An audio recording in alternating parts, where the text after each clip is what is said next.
drones into Iran and UAE to overwhelm their missile defense system. What are you talking about?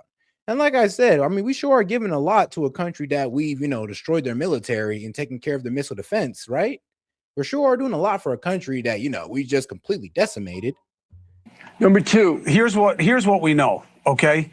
Not just the Wall Street Journal, which you say is the only fair newspaper in existence, but the Journal and other outlets have said we misunderstood how much they had been degraded, that their silos are able to be rebuilt very quickly. Yeah. But that's not my point, Bill. Yeah, that's what I'm saying. It's like, Bill, that's not the point. The point was that Trump was trying to say that 90% of their missiles were taken out and they were going to run out any day. CIA and the DIA come out and they're going like, yeah, actually, no, they got 70% of their missiles. So, downgrading, of course, they were at 100 and now they're at 70. But to sit there and say they're at like 90%, like, oh, we taking out 90% of their stockpile of missiles is a lie. That's the problem. And it was proven to be a lie over and over again. I don't have to know the right answer. I'm not the president of the United States. But the president of the United States just said, I'm okay with them having missiles. How can I say Saudi Arabia can have them and they can't? Because one of them is an ally state and one of them is a terror organization. Okay. If a Democrat said that, your guys' heads would explode. I don't have guys.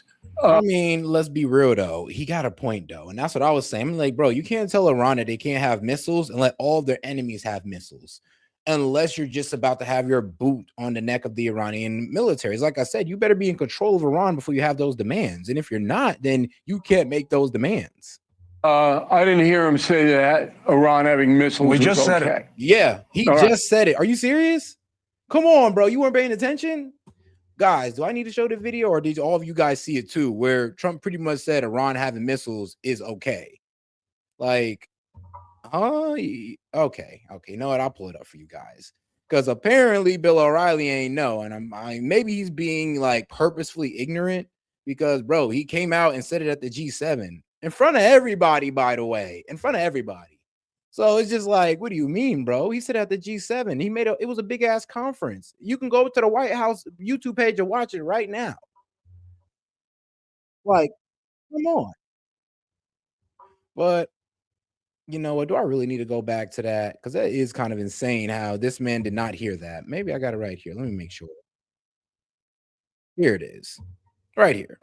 Let's take a listen to that.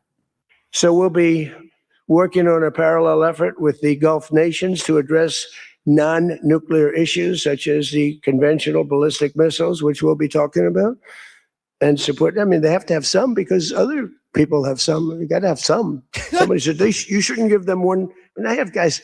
I like some of these guys, but I don't think they're smart. Yeah, I mean, sir, you shouldn't let them have any missile. I said, well, what am I going to do? So, guys, all you guys say that Iran can have no missiles, no nothing. Well, Trump thinks you're not smart, and I agree with him. And yes, Trump did say it out loud. I mean, isn't that crazy how Bill O'Reilly don't know that? Let's hear it again. This is comedy. But I don't think they're smart. Sir, you shouldn't let them have any missile. I said, well, what am I going to do? Am I going to let Saudi Arabia have missiles, but they can't have them? Yes, sir. Doesn't work that way, It doesn't work that way. Missiles aren't the problem. Missiles they hurt a little location, but they don't blow up the planet. Yeah. I'm just saying, bro. It's just like, you got to understand, when I was listening to that, I was dying. I'm just like, bro, ain't no way this man just say this out loud. Like, really, Trump? I love it. I just wish you said it sooner. But all right, though, back to Bill O'Reilly. Since he didn't know, I had to show you guys, because most likely some of you guys don't know that Trump said that. He just said it. Didn't hear it. Okay. He said it. I promise. Okay. I need to know the context and what, because he just doesn't say sentences. He said, oh, he said it. He said it in full context. That's what makes this so funny, bro. The fact that he doesn't notice this makes it 20 times funny. It's like, bro, trust me, if you'd hear it, you probably wouldn't even have an argument no more. Bro literally said, well, I mean, bro, we can't have Israel and Saudi Arabia out here having missiles and Iran can't. That sounds crazy. And I think you're a moron if you think that. I'm just like, oh, man. Shout out Trump. Shout out Trump. Trumps think you're a moron if you think Israel can't have missiles. Oh, I love it. Is long paragraphs. But let's get back to the whole situation. So this is Plan B. And then Plan B changed, because, and this always happens in war, because of the damage to the worldwide economy. And Trump made the calculation, look, I can't absorb this. That's why Herbert Hoover rose from the dead, and risk a worldwide depression. Plus, I think that in the United States, oil prices will come down. They're down in the mid-70s now. It's a big drop from 104 last week.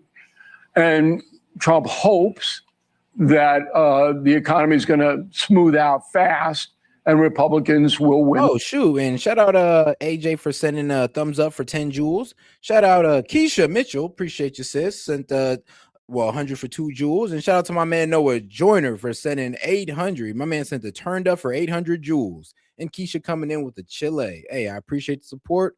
Let me go ahead and get you y'all celebration. Appreciate that, guys. Let's get right to it. The midterm. So that was a big calculation. So Plan B is underway. Now, you keep saying that there's no diminishment in Iran's pursuit of a nuclear weapon. Based on what? Who says that? Based on this memorandum of understanding. Well, it's not even mentioned. That. It says very clearly that Iran says it will not procure or build or do anything on the nukes. Yeah, I know, but that been their position since 04, 06, dude. Since Ayatollah Khomeini came out, the old Ayatollah Khomeini came out and said, yeah, nuke is a sin against God, guys, and it's impermissible. So, yeah, we're basically getting the status quo. Congratulations, guys. We're getting the status quo. So if you're really sitting there going like, well, they promised to never make nukes. That been their position. Been position for about 20 years now. Ever again. Look, I don't believe that's what they said in the Jcpoa. Okay, that's what they said a dozen times in different international agreements. That's exactly.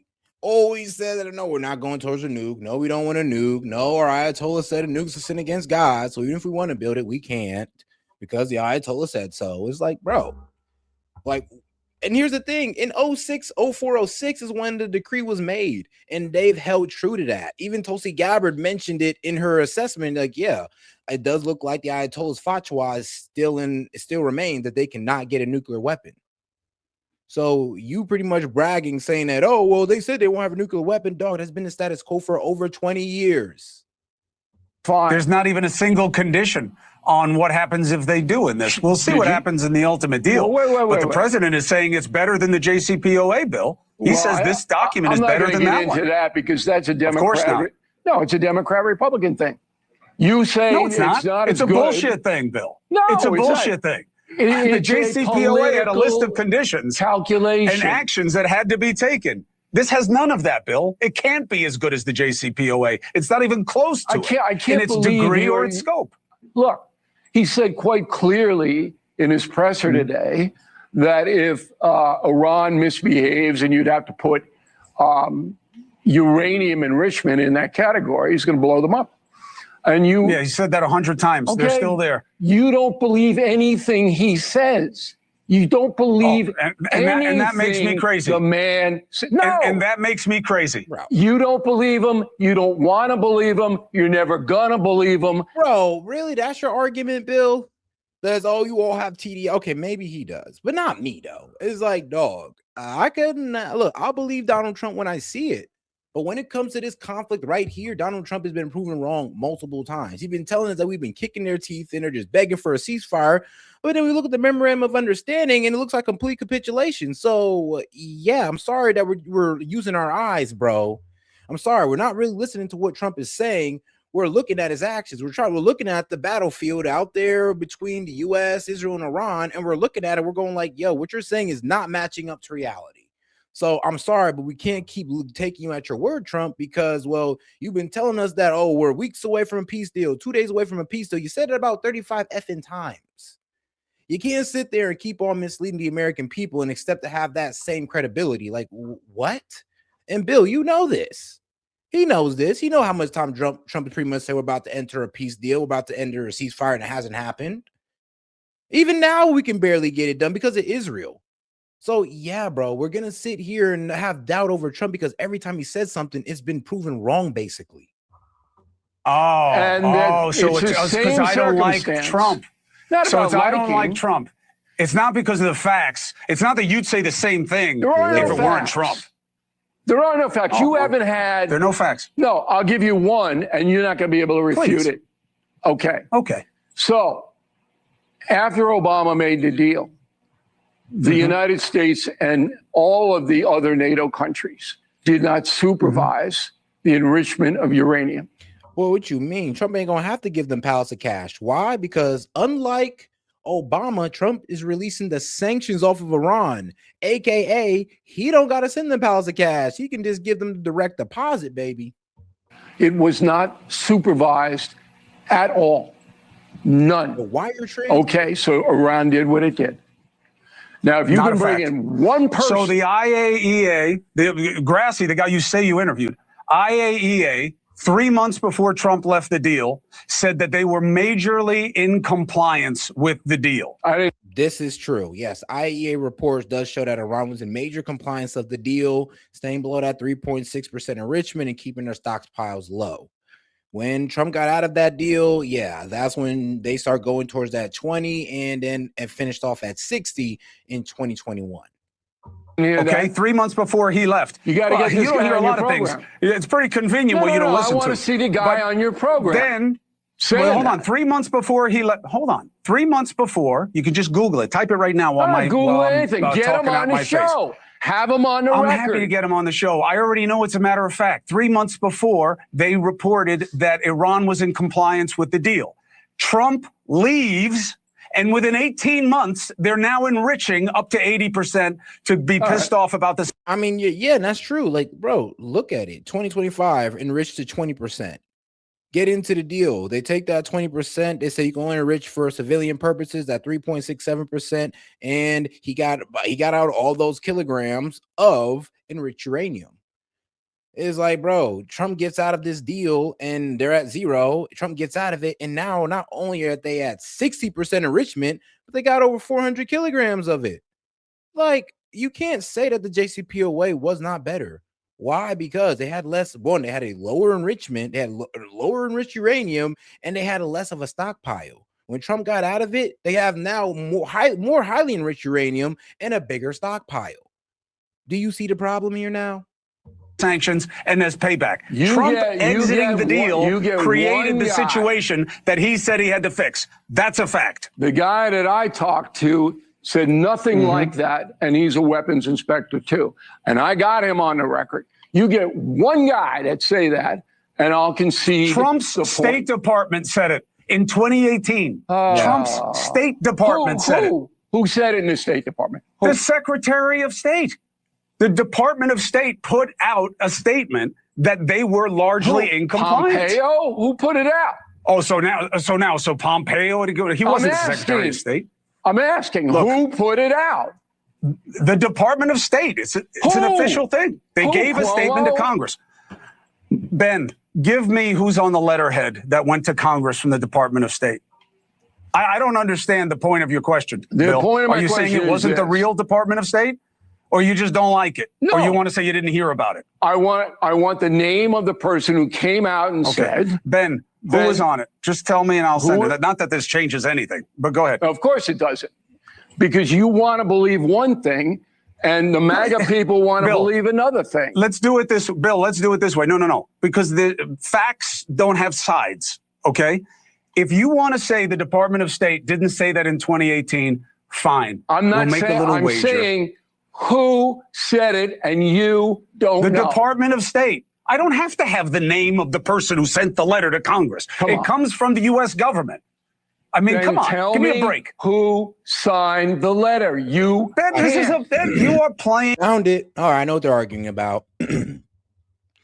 All right, here. So Donald Trump's first term presidency. Let's go read it right here.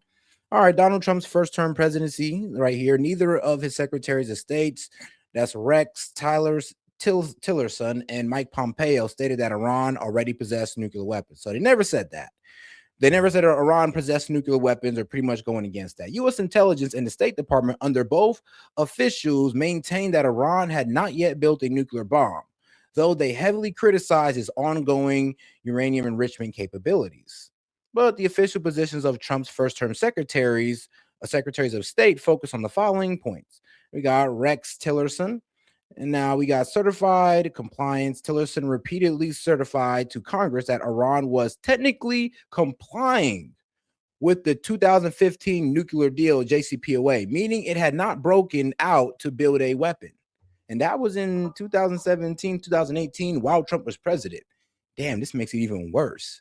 So the secretary, or basically a guy from the State Department, came out and said, "Yo, they're abiding by the deal, Trump. They're abiding by the deal," and he still pulled out of it. That's tough. Now, despite certifying compliance,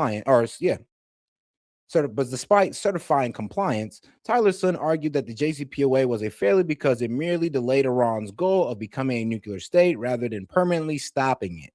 But, he also admitted that, but they are abiding by the JCPOA. But here's the problem. The problem wasn't the JCPOA. The problem is these guys just didn't want Iran to have enrichment, period.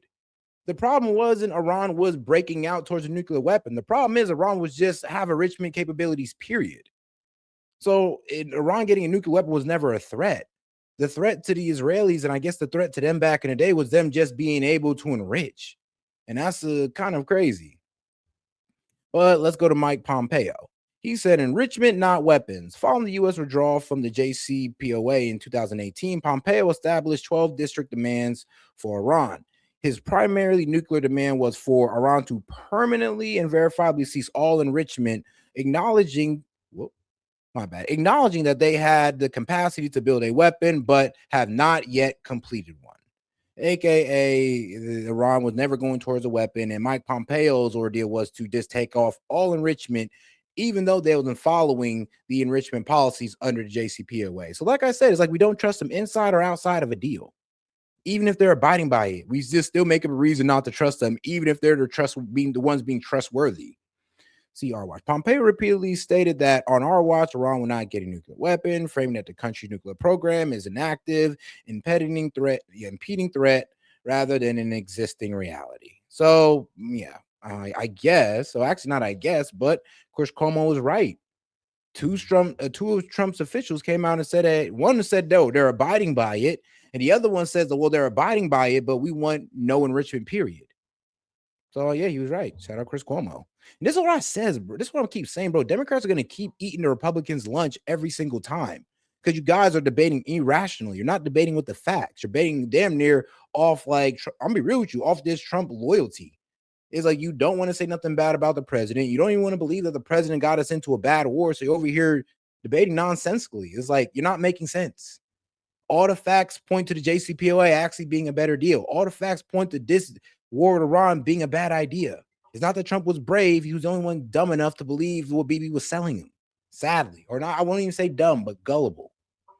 Being a silly Not form playing of anything. gotcha. I'm looking So for so when the Fed puts out the new validation interest of your rate, you statement. can tell me which board governor wrote the letter that says here's the new interest rate. You can tell me that, and if you don't, then it's not a fact. Come on. This is a specious suggestion. I don't believe it's a fact, but I could be wrong. But I'd course like you could to be know who in the State Department signed the letter, because I'm not aware of it. Okay. That You're makes also sense? not aware that the president just said that the regime should be allowed to have missiles because you didn't hear it. I didn't hear And it. you're not sure about the fact that when he left is when they started enriching uranium to 60% because you didn't know it. So I guess these can't be true, Bill. The timeline about enriching uranium, no one knows. No one's that's on the not record. true. No one does. That's not true. Who? Here's the weird thing. Wait. One thing that the IAEA, okay, I'll give you who.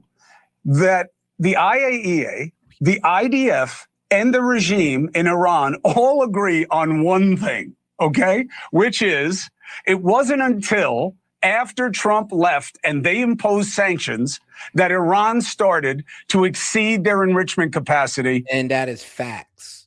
That's facts. Like after we got out of the Jcpoa in 2018, he put back on the sanctions, labeled the IRGC a terrorist group, killed General Qasem Soleimani. Yeah, that was all from 2018 to 2020. And guess what, guys? In 2021, they was at 60% enrichment. So he has a point. Under the JCPOA, Iran was at 3.6%. Outside of it, they hit 20, then 60. In gross fashion. Who All in the three agree with that. IAEA said that? Grassi, Grassi. On your He's the head. program? No. Oh, so now if he doesn't say it on my show, No, I just it's want to not know good where, enough for you. so I can find it. Oh, Because here, the you see guys it? You that have one I of had these? on Do you have didn't one of say these? we don't know because Go we can't into get this. in. Go to Google and type in Google this. again. Google's no good? Listen, Google's all no good. I'm Who do you want to saying believe? is this guy Ask the president. Grassi, See what he says. this guy Grassi, you're telling me was allowed into Iran. The mullahs let him go in and evaluate their enrichment program. Is that what you're telling me? Here's what I'm saying. Well, according to the IAEA, yes. Unless you want to say that the IAEA is lying and they work for the IRGC. Well, after that, you're just gonna say anything if that's the case.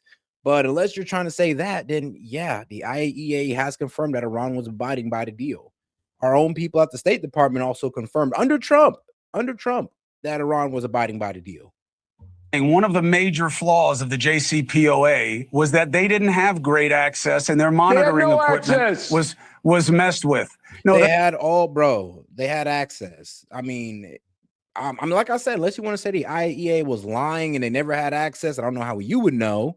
But unless you want to sit there and say they was lying, then okay. But according to them, they had access. And they had full access to Iran's nuclear capabilities, and they said that Iran was letting them do it. So I don't really know what you're trying to say here. Like I said, unless you want to call the IAEA liars, then you got to prove that.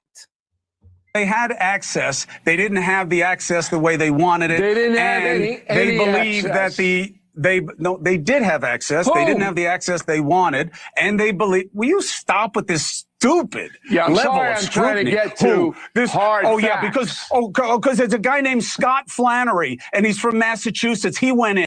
Yeah, are you still talking about the State Department officials under Trump who said that Iran was abiding by the JCPOA? Because we already went over that, and his name was Rex Tillerson.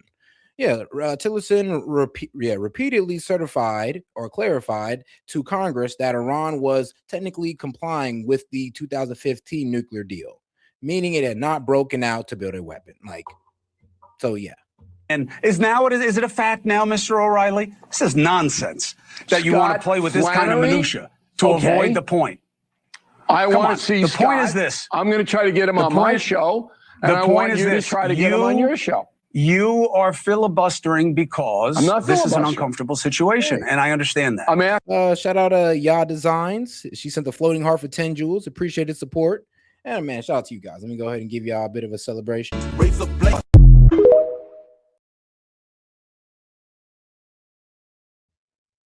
And all right, now let's go ahead and get right back to it.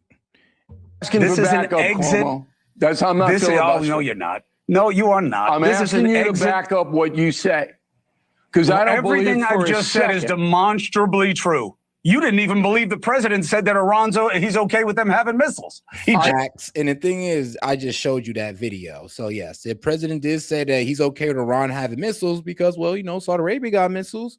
So who are we to say that Iran can't have missiles? And I'm like, well, you got to. I said it on my show. I didn't say I didn't believe it. Well, first you said I don't. No. You was being a bit incredulous. You was being a bit incredulous to the statement. He told you that Donald Trump said, "You like, what you mean? Where? I didn't hear that." Yeah, I mean, you were being a bit incredulous. You were unwilling to believe it. He said it. Then I said he just said it, and then you said, "Oh, now you're misquoted." Come on, Bill. You just misquoted me. Okay. I didn't say I didn't believe it. I said I didn't hear it, and everybody watching knows it. Anyway, okay. You think that's their takeaway? Here's the takeaway that I, as an American citizen, Please. This is Plan B. That it's the best thing for the United States because of the economic factor which should have been evaluated by the Department of War and doesn't seem to have been. Okay. But that should have been, when you war game, what's the downside? What's the unintended consequence? All of the Hormuz stuff, okay, should have been in that equation. So if we don't get them. It was. I never heard Hegseth say anything about that. I don't know what that jackass says, but what I'm telling you is that people who are involved in the strategy and planning and were stationed in Riyadh during the operations say that the Strait of Hormuz was always a variable they were aware of, and that the administration picked the priorities for the operations. Okay. If you can get somebody from Riyadh on, I'd like to hear him say that. Look, Cuomo, you throw a lot of stuff out there. They do it all day long on cable TV. I know, and I'm proven to be wrong so often. My sourcing is so bad. All right, get the guy from Riyadh tomorrow. Bill, nobody has ever upset my reporting on anything. My sourcing in that administration is very strong. Okay. And I'll tell you what, I can play your game if you want. Find me someone at the Department of War who says they had no idea that the regime was going to do this with the Strait of Hormuz, and they never gamed it out. Find me that guy, and I'll give you 10 grand to any charity you want. Okay. Okay. They may have discussed it, but they did not discuss it in public. We didn't know, we the American people. I thought we weren't supposed to. You're not supposed to give it away, Bill. Why would you discuss strategy? Can't talk about your strategy in public. Can't talk about this. You give it to the enemy then. Oh, now that's we're why being they can't talk about it. Is that what we're Yes, because that's what you guys said when he didn't. Yeah, I ain't gonna lie, bro. Cuomo cooking his ass. I'm not gonna lie. I actually like Bill O'Reilly too, but Cuomo is cooking his ass, and Bill O'Reilly did not come prepared. Like, dog, you should probably be listening to every word the president's saying leading up to now if you want to come debate Chris Cuomo on this whole Iranian deal. Because if you're going to debate a Democrat on this Iran war, or even on the deal, we would hope that you know everything the president has said within these past, I don't know, like week or so, the past week at least. I ain't saying through all eternity or throughout the beginning of his life, but just for a week. So you have an understanding here, because they're going to cook you. I'm be real with you. And Trump just gave the Democrats all the ammo they need to cook you guys in a debate. Here's the crazy part. It's crazy how, like, I don't know, but it seems like Dems watch Trump more than we do. And I mean, actually, I watch Trump all the time because, come on now, it's basically my job at this point to sit there and report what this man says. But I'm starting to see that. I don't think most of you guys in MAGA don't truly listen to Trump. You don't listen to every speaking engagement either. And I understand why you got your lives and all that good stuff. But if you're going to come and debate us on a topic, you might want to pick up on what Trump's been saying the past few days before you come here and look stupid. Tell us anything like my man Bill O'Reilly right here. All right, let's get to the next video. Said we need to burn. The biggest thing was Ben-Gvir, his national security advisor, who really is more powerful than Netanyahu and more radical, if that's possible. As you know, he just came out and said we need to burn all of Lebanon to the ground, and that is what needs to be carried out. Stephen Crowder's co-host, Gerald Morgan, a friend of mine, a good person, but he's pretty much a Christian Zionist. He came out today hosting the show for Stephen, and said that Ben-Gvir is a horrible person and that he will not have support for Israel anymore if Israel continues these type of genocidal statements and genocidal behavior. So I would see somebody like Gerald Morgan, and I sent you guys the clip if you have time, if you don't understand, maybe you can post it, as a canary in the coal mine, that when you lose Gerald Morgan, because he understands Israel's not perfect, Israel's done some bad stuff, he believes they have a right to exist, but now he understands we're being drug into really a megalomaniacal Greater Israel project, and that Israel's openly manipulating our Congress, and AIPAC's the most powerful lobby. And now that they